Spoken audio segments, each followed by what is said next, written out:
go. 1, 3, 4.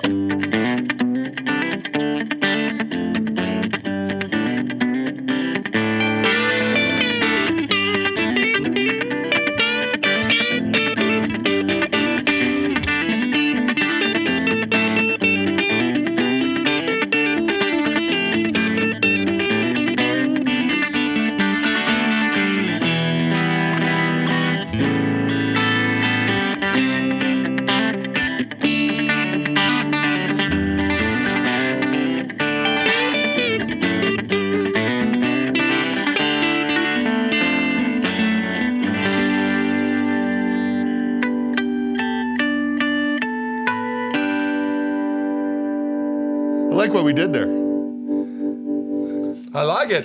Do, sweet little Schweino. Just a couple of guys. Hanging out here in the Colorado mountain shadows, doing the things that we like to do in the Wildwood there. Wow.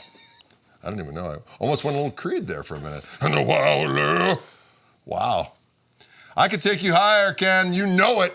Ken Haas here from Reverend, coming all the way in from Toledo Dam, Ohio, home of Reverend Guitars and Tony Paco's Emporium and Eastern Cuisine Hub. Indeed. And Circle R Studios. Oh, indeed, a glorious place. I was just out there with the ensemble, and we threw down some savage jams. It sounds great in there. Depending on how you search for this, one of those jams might be right over here. It might be. That's true. Yeah. It depends on the algorithms. You brought up Creed again. He's been bringing up Creed a lot lately. I'm not sure what...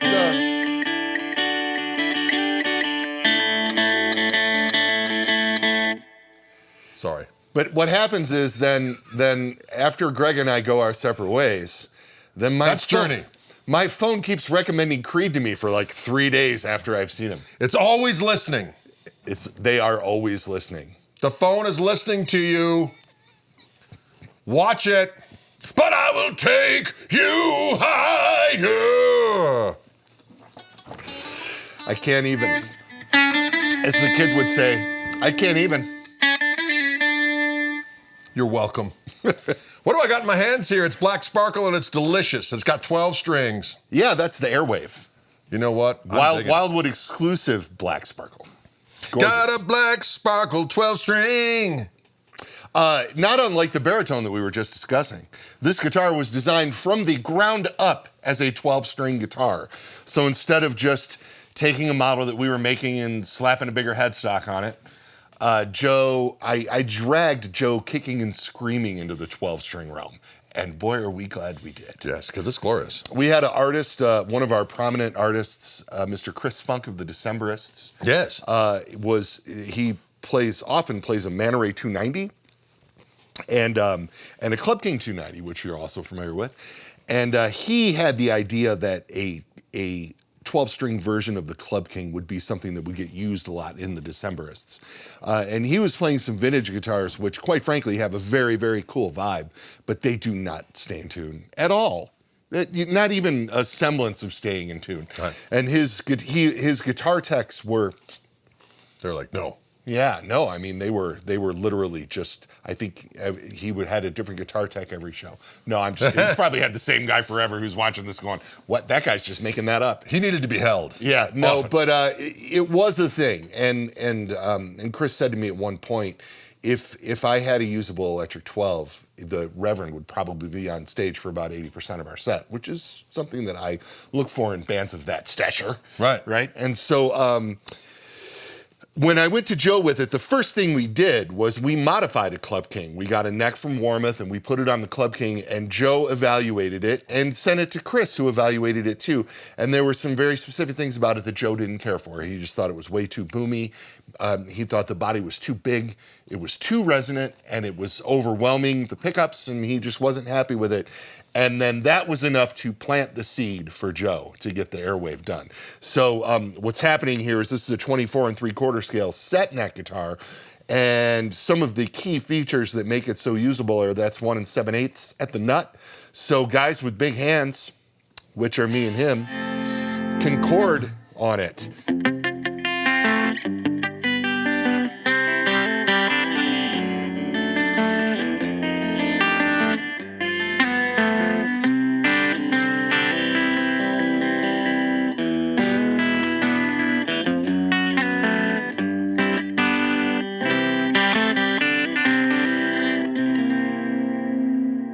Which is one of the big drawbacks of the vintage Right. instruments, because they just put it on their platform.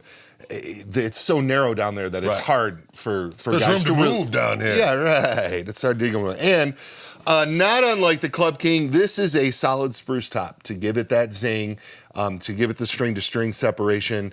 We tried all the pickups in it, and the P90s sounded the best. And this is a Carina body spruce top. It is a 5-piece maple and walnut neck, laminated long ways to hold. You can see the walnut stripes. Yes. To hold its position, as it were. With all that string tension. Those are 12 locking tuners on the headstock. Yes. And this is a bridge from Goto. You may have heard me tell the story before, but I bought this really cool vintage Ibanez RG guitar from Nate and made it for 1 year. I collect RGs. Everybody knows it. It's not a thing. It's a thing I for have a you. bunch of Ibanez's, right? That's right. And they made a 12-string RG for 1 year in '93, and it's this really awful brown color, and it's awesome. But they had this Goto bridge on that guitar where 6 of the strings go through, 6 of the strings top load, and there is an adjustable saddle for all 12 strings. So this guitar can be intonated properly right out of the gate. Yeah. Which is a feature that you don't find on guitars that cost 4 times, 5 times what Right. this guitar costs. And so we have made something very, very special here. And like the Descent, it is always in our top 5 bestsellers. And it is a guitar that Wildwood really enjoys doing custom colors in. As you can see, this is a black sparkle. And as of the time we are taping this, there are 24 of these in blue sparkle at the Reverend Circle R Ranch in Toledo, Ohio, that are Headed to this establishment? going to be headed to this establishment. Yes, indeed. Blue sparkle. I like sparkles. This particular one is 58 50 50, 58 550. Yeah. I'm so glad he's saying the serial numbers this Yeah. time. Welcome. Welcome to the lair. 58550. Weighing at 7.85 pounds, the black sparkle. Again, I love seeing this. 7.85 pounds. That's ridiculous. So it's this very is balanced. under an 8-pound guitar, and it's balanced.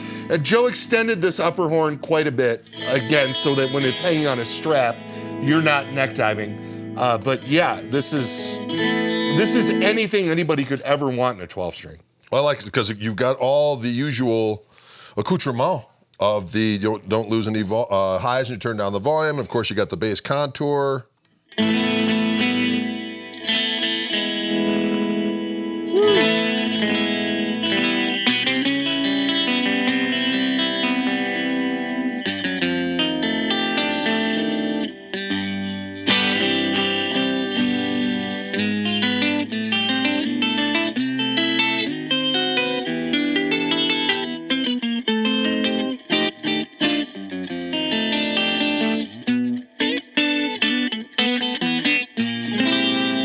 Dude.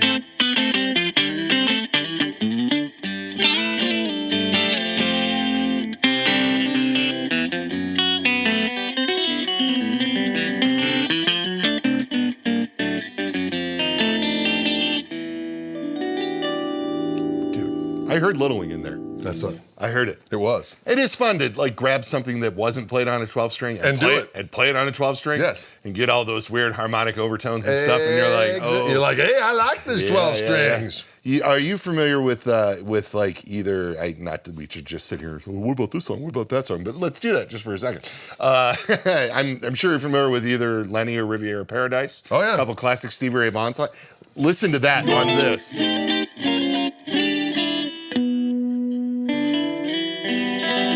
Right? Something like that.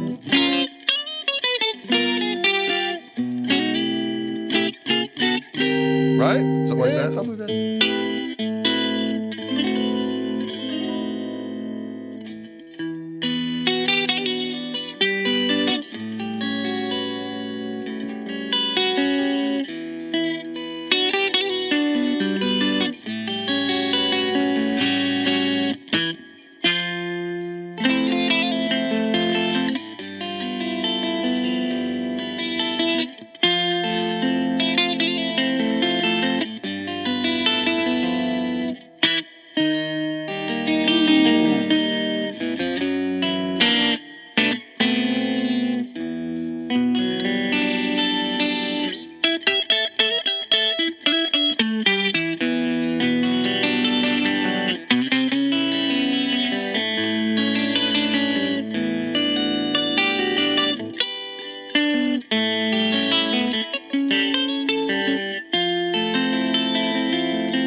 Cool.